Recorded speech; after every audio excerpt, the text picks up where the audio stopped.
Wow, Nico 1 through 5, what is good, my people? Um, Something different for the channel. We're checking out one of the most famous and well documented alien abduction cases. This is the Travis Walton abduction of 1975. And I have not seen this yet, but I just know that movies were based off of this. Quite a few different movies. And for those who do not know what alien abduction is, alien abduction refers to the phenomenon of people reporting what they believe to be real experience of being kidnapped by extraterrestrial beings, my people, and subject to physical and psychological experimentation. People claiming to have been abducted are usually called abductees or experiencers. That might win you some points in trivia, so you're welcome. Before we get into this video, do me a favor, hit that subscribe button for me, that like button for me, hit that notification bell. This will be a long one, so do yourself a favor, grab yourself some popcorn, grab yourself some snacks. We're gonna be here for a minute, my people. We're gonna be here for a minute. We're gonna dissect this Travis Walton abduction, because I've seen movies, and your boy is already scared. But let's get into this video, my people. Dale.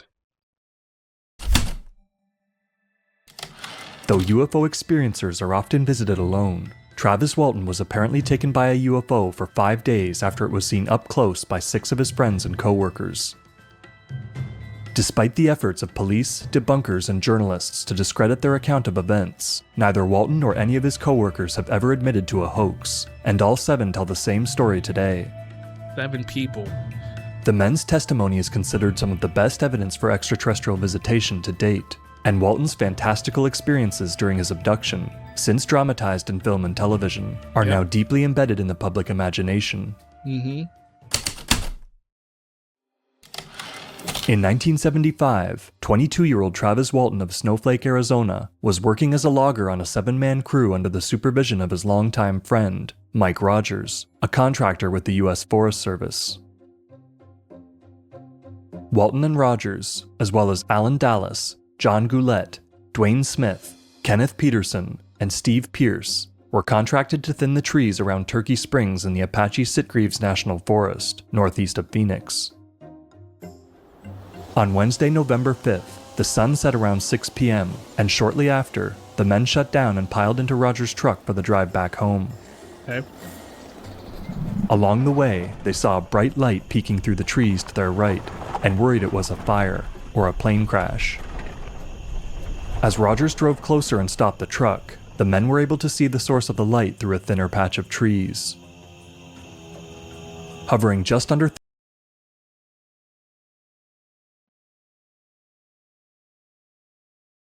30 meters away was what the loggers called a classic flying saucer, like 2 gigantic pie pans placed lip to lip, with a dome on top.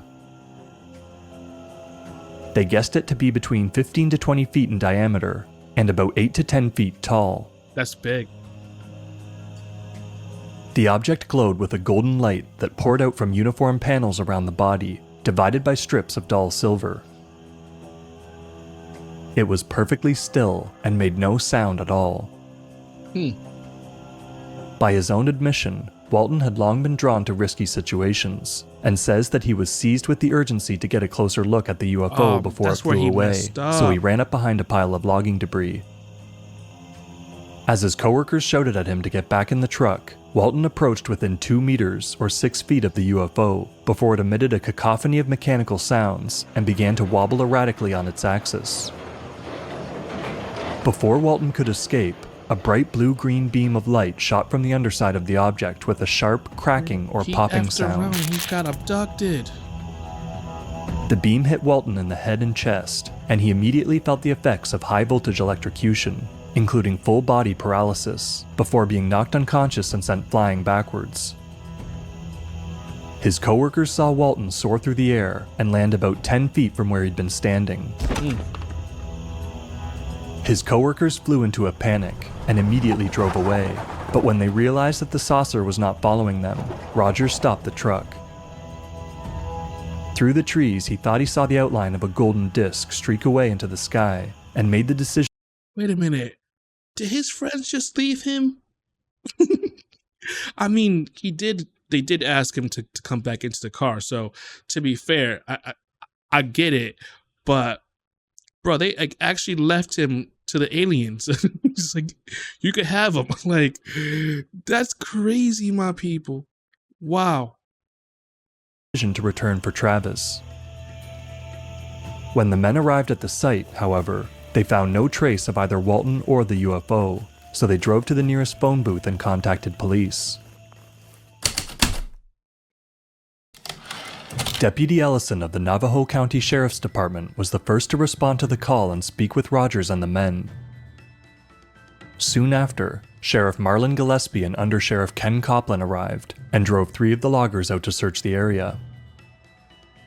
Though they found nothing, Sheriff Gillespie felt that the men were being sincere, and he too had seen a large glowing UFO in the county a few years earlier. Gillespie began a search of the forest at sunrise with a team of more than 50 people from the Forest Service, the county search and rescue team, and local volunteers. That's a lot of people. That's crazy. I wonder what he told All them of they the were loggers searching for, joined in the effort but Steve, who was still in a mild state of shock. Steve's like, "You're not getting me Rogers today." said that during the search, he saw an evasive man in a Forest Service uniform scanning the area with a Geiger counter. He only ever detected background radiation until he tested the men's hard hats, and the needle jumped to 4 times the level of background radiation. Wow. The man just stared at the loggers before walking off, ignoring their request to test the truck.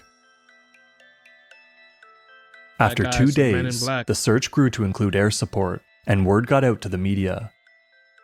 Soon after, William Spalding, an investigator from the Phoenix-based group Ground Saucer Watch, visited the site and reported unusual electromagnetic readings, as well as residual traces of ozone.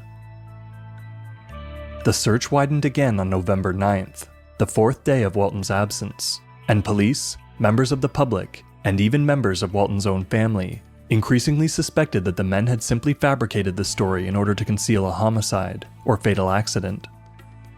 Fair. That is fair. All 6 loggers were questioned extensively, and on November 10th, they underwent polygraph testing by Cy Gilson, the polygraph examiner from the Arizona Department of Public Safety. Some of the men didn't trust Gilson, and Alan Dallas was so agitated by his questioning that it rendered his charts unreadable. Despite this, however, Gilson wrote in his report that he felt that all the men were being truthful.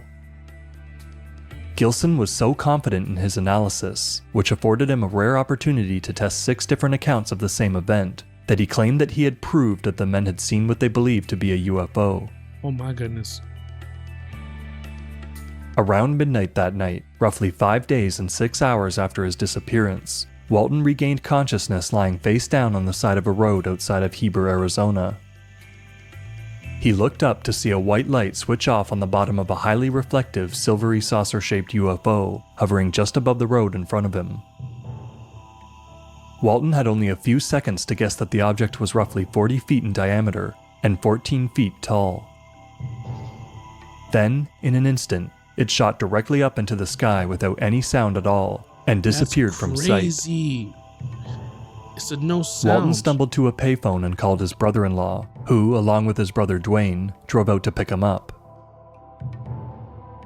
Believing that he had only been gone a few hours, Walton was shocked to be told that 5 days had passed since he was knocked unconscious. Wow. He was able to recall little more than an hour of what had happened in this time, though the memories were still too traumatic to recall completely. Though he didn't appear to be injured, his eyes were red and stayed that way for a while. After failing to sleep, he met with his mother and sister before being taken to Dwayne's home in Phoenix to see a doctor. The next 2 days, Walton underwent medical examinations and confirmed that he'd lost over 10 pounds since his disappearance. In 5 days? Travis also spoke with Sheriff Gillespie the day after his return. So, whole investigation, polygraph of 6 different people. An expert polygrapher determined that their statements were true. Okay. Um, their clothes, the truck wasn't like investigated, but their clothes were found radiation. Um, and I don't know what they would be doing out in the middle of a forest that would allow them to have like high levels of radiation. And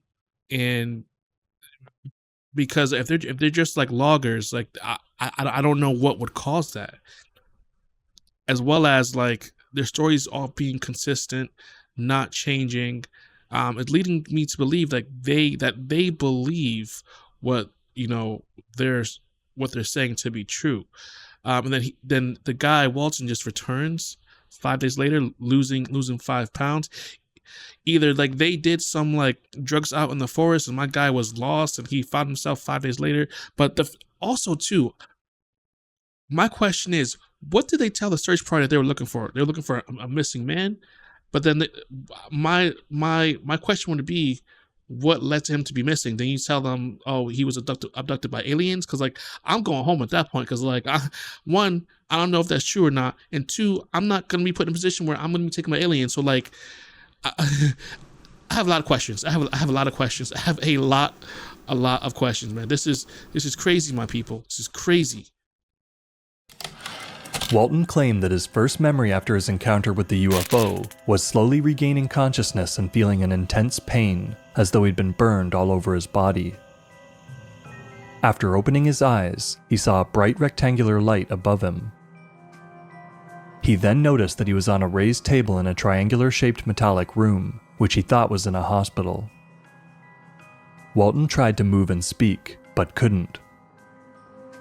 He noticed an unusual object 4 to 5 inches thick, seemingly made of a dark gray metal or shiny plastic, curved along the length of his abdomen. As he slowly regained his vision and mobility, he realized that he was surrounded by 3 figures that he took to be doctors, until he looked into 2 huge luminous brown eyes. Disturbed by the eerie gaze, Walton leapt off the table and threatened the 3 beings with a glass-like cylinder that he found nearby. The beings were just under 1.5 meters, or 5 feet tall, with pale white skin, large bald heads, and large brown eyes. All were wearing seamless orange jumpsuits. The object on Walton's abdomen fell to the floor, emitting a green light. Despite a barrage of questions from Walton, the beings never responded or interacted with one another. Eventually, they backed away and left the room. That's a bad sign. Walton then exited the room from the opposite side. He walked down a curved hallway, past an open door, then entered a second one, which led him into a spherical room, empty but for a high-backed metallic chair in the center, and what appeared to be the outline of 3 closed doors along the walls. As he approached the chair, the room darkened and a pattern of stars appeared around the room, as in a planetarium. The effect diminished as he stepped back, and returned again when he got closer. After examining the screen and many buttons on the arms of the chair, he tried pushing some, to little effect.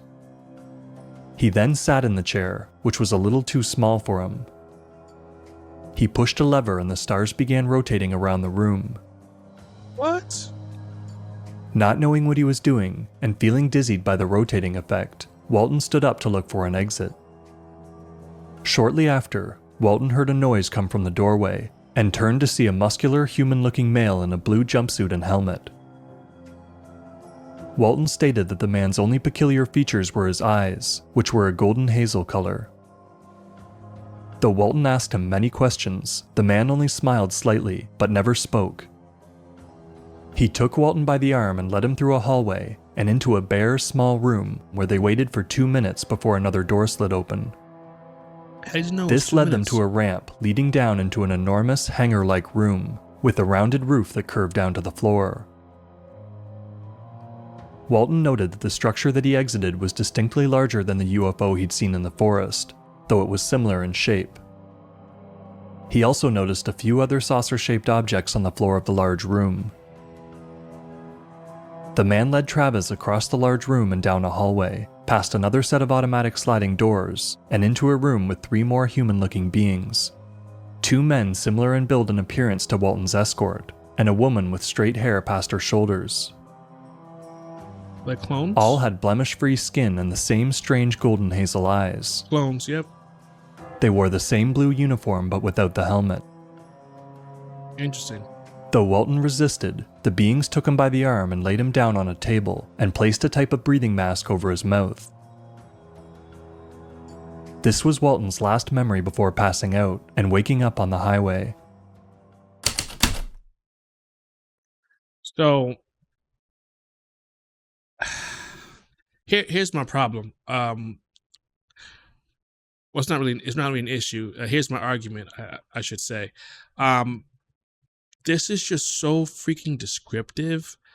Like, he would have to be some type of like crazy person to make something like this up. Well, he could be crazy and make it up, but it's just so freaking descriptive. And like, he's a logger. They didn't mention no history of like being any type of like fictional writer or anything along those lines. Like, and this is in 1975 too, so there was no internet at that time.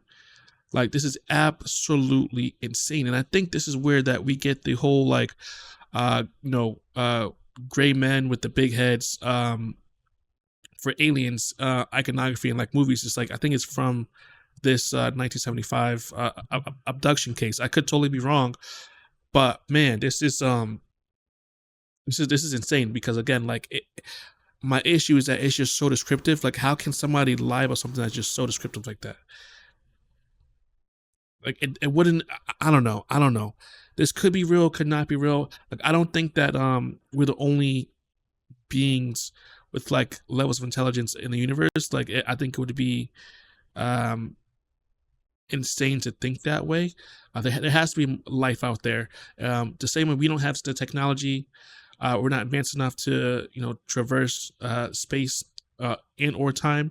They might not be able to, or they could be so technologically advanced they're able to observe us without us being able to notice. The same way that we have stealth planes and stealth technology in the United States that avoids radar detection, etc., etc., etc. Well, not even in the U.S., like across the world, different armies have those types of technologies.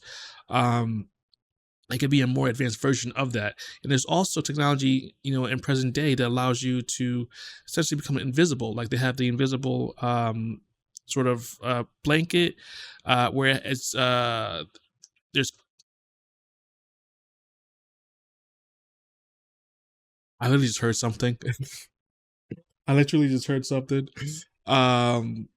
That's crazy. I've been watching too many scary videos where they have like this fabric that has like flexible monitors attached to it, and there's a camera.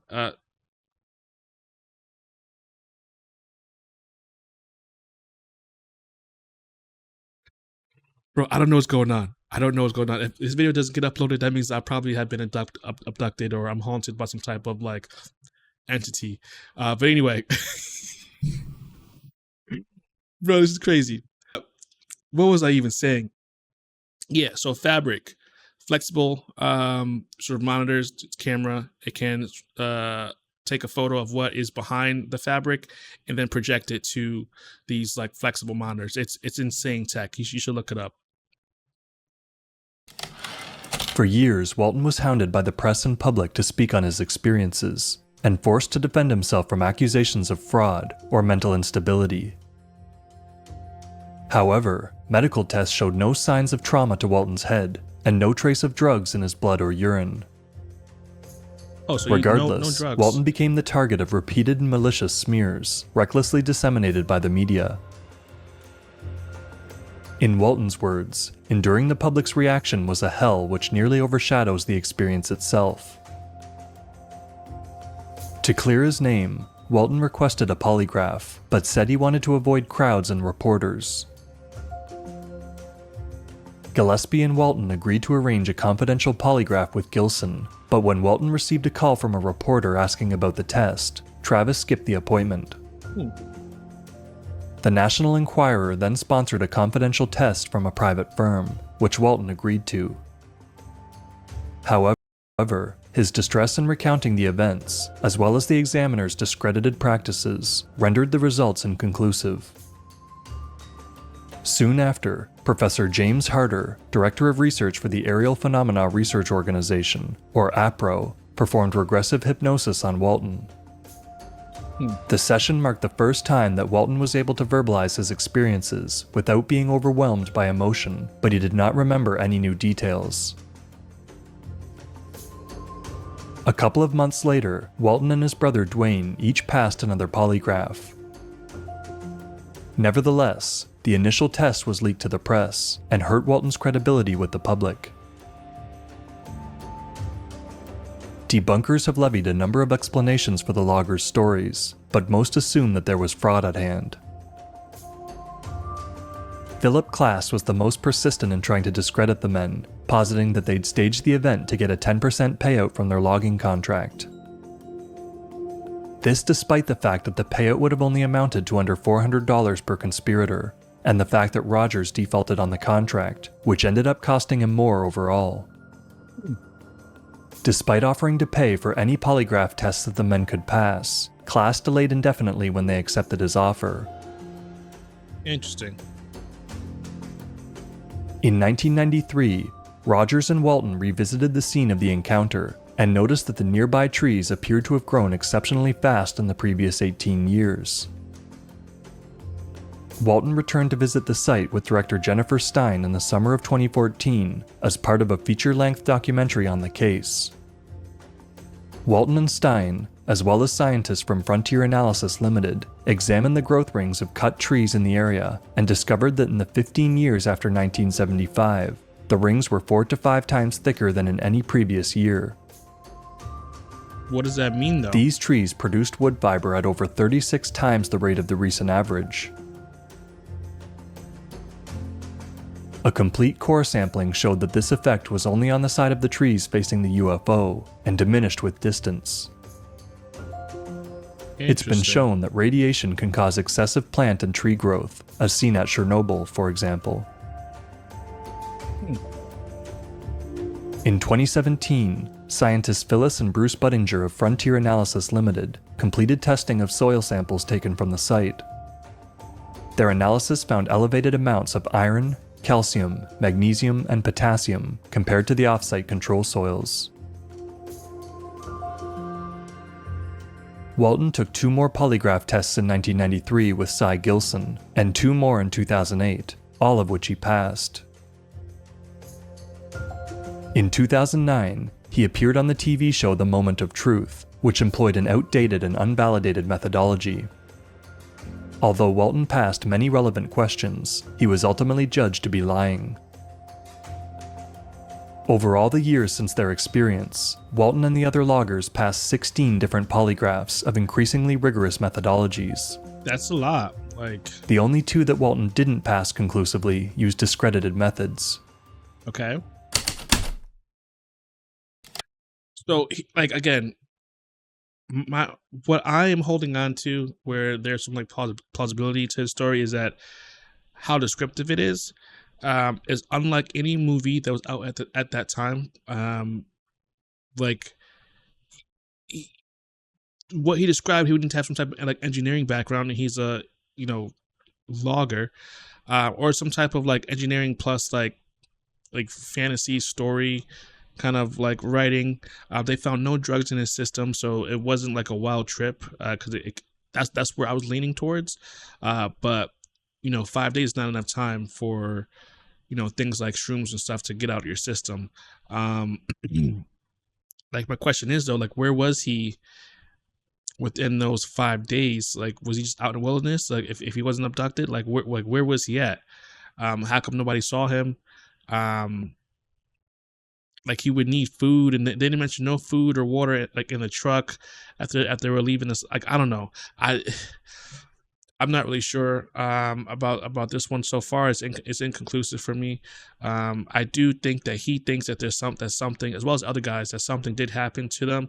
I don't know what that something is. It could have been not as nefarious as an alien abduction. It could have been some type of experiment going on in the area, and they just happened to sort of witness something that they shouldn't have seen, and he was sort of abducted and maybe trying to, maybe taken to sort of um hypnotize him out of I don't know. I I don't know. Like, again, I think that it would be very narcissistic to think that we're the only intelligent life in the universe, in all the galaxies. Like, we're the only, you know what I mean? The only argument that could be made is that the other uh, races or beings, I should say, very similarly to us, don't have technology to travel across the stars. That would be a fair argument to make. The other argument, of course, is that they have the technology that's so advanced that it cannot be detected by the tech that we have right now. Because again, spaceship made no sound, right? All of our aircrafts make sounds.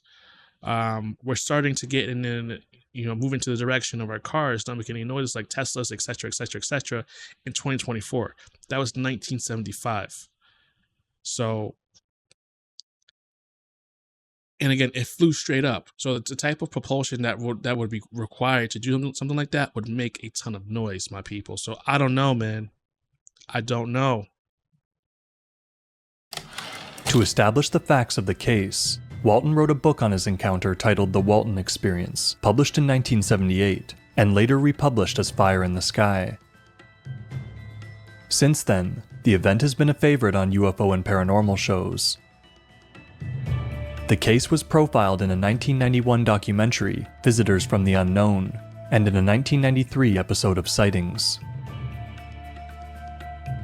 Around the same time, Walton accepted an offer from writer and producer Tracy Torme to turn his story into a movie, after being assured that it would remain true to the facts. However, in the final version, released as Fire in the Sky in 1993, Walton's experiences aboard the craft were almost nothing like he claimed. 5 of the loggers were reunited to retell their stories, some of them for the first time on camera, for a 2012 episode of Sci-Fi's Paranormal Witness. All of them remained deeply affected by the incident. Cy Gilson and Sheriff Gillespie were also interviewed. Stein's documentary was released in 2015 and featured interviews with many of the same figures, as well as Deputy Ellison. Walton has become somewhat of a reluctant hero in the UFO community, making occasional appearances at conferences and other functions.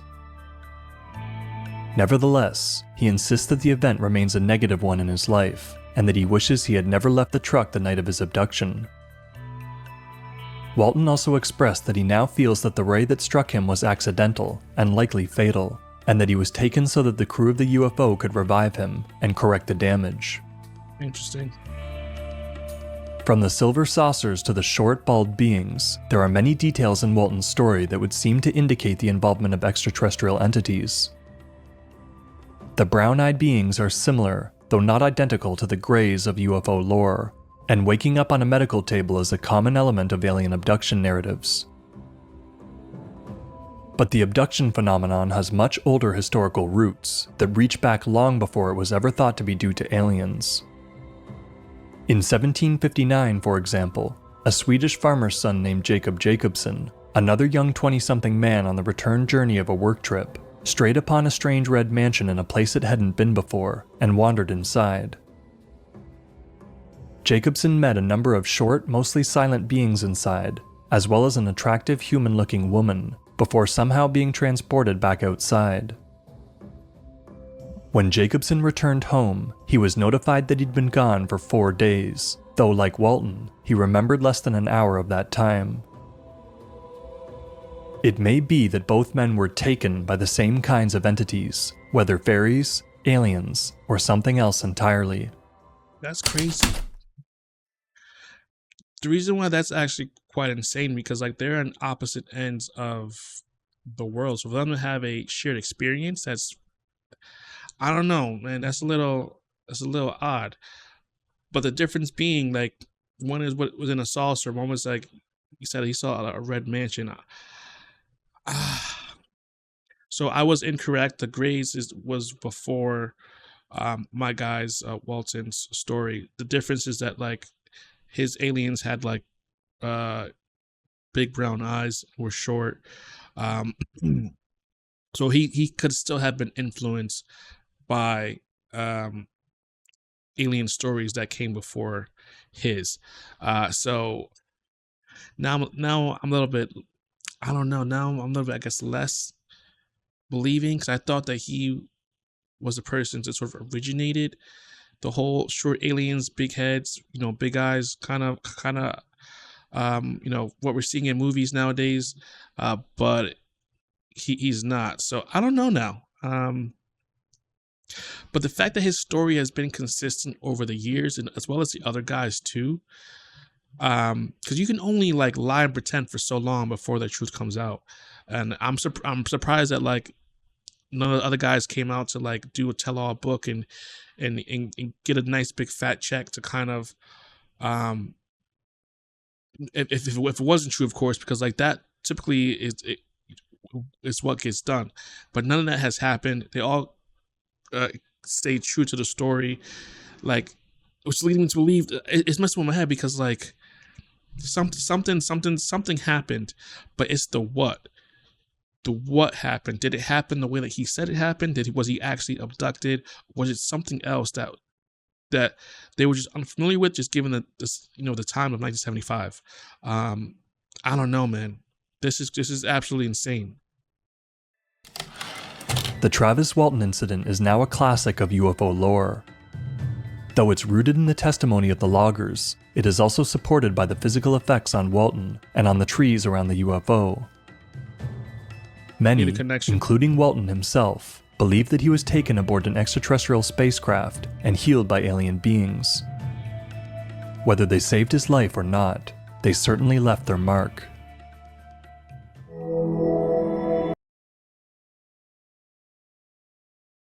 Right, my people, thank you for watching. I'm very curious to get your guys' thoughts in the comments below. Do you think he was actually abducted? Do you think that there's something to explain his story that's a little bit more closer to like reality? Or do you think it could be a combination of both? Like something did happen that might not be easily explainable, but it could actually be explained though. Again, I'm still inconclusive. I don't know. The reason why I don't know is because the story has remained consistent throughout the years. Nobody has seemed to have changed the story. And again, you can only lie and pretend for so long, and especially with like 7 people, man, to keep that under wraps for all these years. 7 people. That's a hard thing to do, my people. And again, with his story being so descriptive as well, he lost 10 pounds in 5 days, less than a week. He and his friends passed like different polygraph tests like several times throughout the years. Like, again, I do believe something did happen to those gentlemen, those 7 guys. I just don't know if it was an actual alien abduction. Again, let me know down in the comments below. What are your thoughts? Provide your arguments, present your case to the community, and I can't wait to read your comments in it, man, because I just can't wait. I'll see you in the next one, my people. Peace.